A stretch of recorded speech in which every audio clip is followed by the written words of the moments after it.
All right, let's bring you this now. Cracks in the KwaZulu-Natal government of provincial unity has one of the coalition partners, the National Freedom Party, threatening to withdraw. The party also instructing its only member of the legislature and MEC for social development, Mbali Shinga, to resign. For more reaction on this story now, we're joined by the DA KZN leader, Francois Rodgers, one of the key coalition partners. Mr. Rodgers, good to talk to you once again. And the Premier talking to me a little earlier sounded very dismissive of the impending action by the NFP, and that is that of pulling out of the government of provincial unity. How worried are you? Good evening, Kholi, and good evening to your viewers.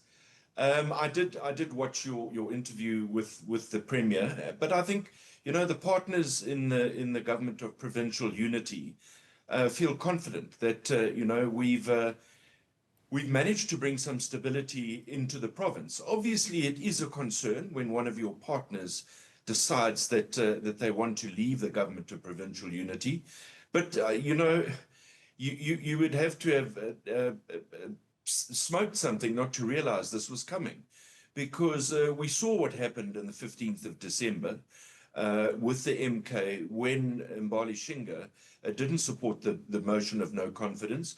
So what's playing out now is to be expected. What I keep questioning is, what are the motives behind the NFP? I can understand the MKP feel aggrieved because they're the biggest party. They're not the majority, but they're the biggest party. So they are aggrieved.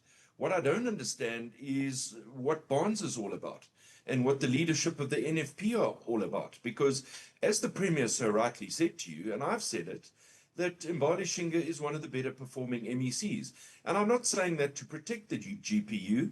I'm saying that because of what the Auditor General says in the latest findings, in what's been turned around. So those are my questions, but all will be revealed tomorrow, no doubt, at the press conference. You've just set the tone for the next question, Francois, and that is Mbali Shinga and her defiance of her own party.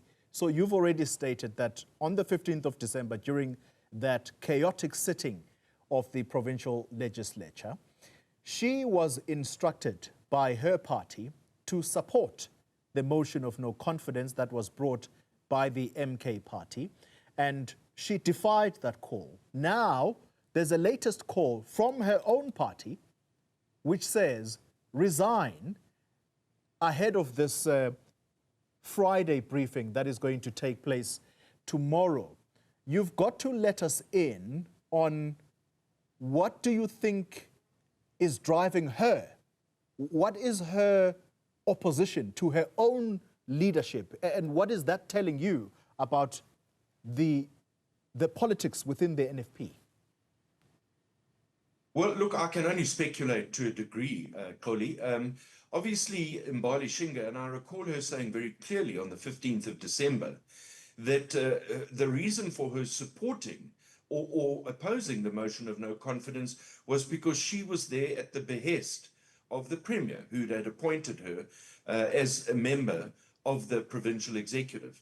Now, whether she's got legal standing or has no legal standing, that's not really for me to adjudicate. That is for her and her party to adjudicate. What I do say, though, if this is some form of retribution, then, you know, exactly what was the purpose of the NFP wanting to support the motion of no confidence? Do they honestly believe that the government of provincial unity was failing when they have one of their own members doing an extraordinary amount of work? What are its chances of survival, though, the GPU, if the NFP does pull out? Bully, it has to survive. You and I had a conversation, I think, the day of the 15th, the evening of the 15th. I mean, it was absolutely chaotic. There was absolutely no regard for law and order. There was no regard for democracy. There was just absolute chaos. If that's what we can expect from the MKP, then the government of provincial unity has to work, which is why, as the partners, the three major partners with Mbali, and of course with the NFP, I've been engaging with Mike Mabuya and with the Premier of the IFP. We are still keeping all channels of communication open so that we can ensure that we have a consistent, reliable, and a government of law and order in the province of KwaZulu-Natal. Let's close the conversation on this point, Francois Rodgers. And you said earlier, you are failing to understand what the motive is for the NFP to want to pull out of the GPU. And you understand, on the part of the MKP, they are the larger party in KZN, but they don't have a majority.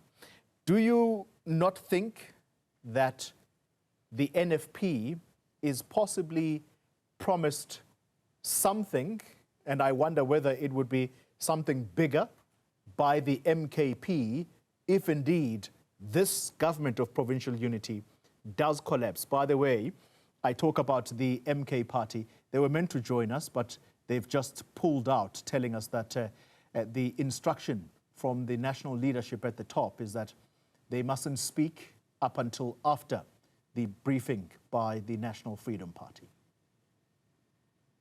Well, Bully, again, I can only speak from what's transpired. Now, when we started the discussions on the GPU a year and a half ago, there were four parties that were around the table. It was the IFP, the Democratic Alliance, the African National Congress, and the NFP arrived an hour and a half late. But what we did see on social media was that Barnes was meeting with Jacob Zuma at the very same time he was supposed to be meeting with us. So, you know, join the dots. What he also did say in those discussions is he wanted a position. He wanted to be made the mayor of the district municipality of Zululand. And of course, that was something that was never granted. So your question is extremely valid. And it's on that I base my query as to what exactly is the reason for the NFP pulling out. Francois Rodgers, thank you very much for your time tonight.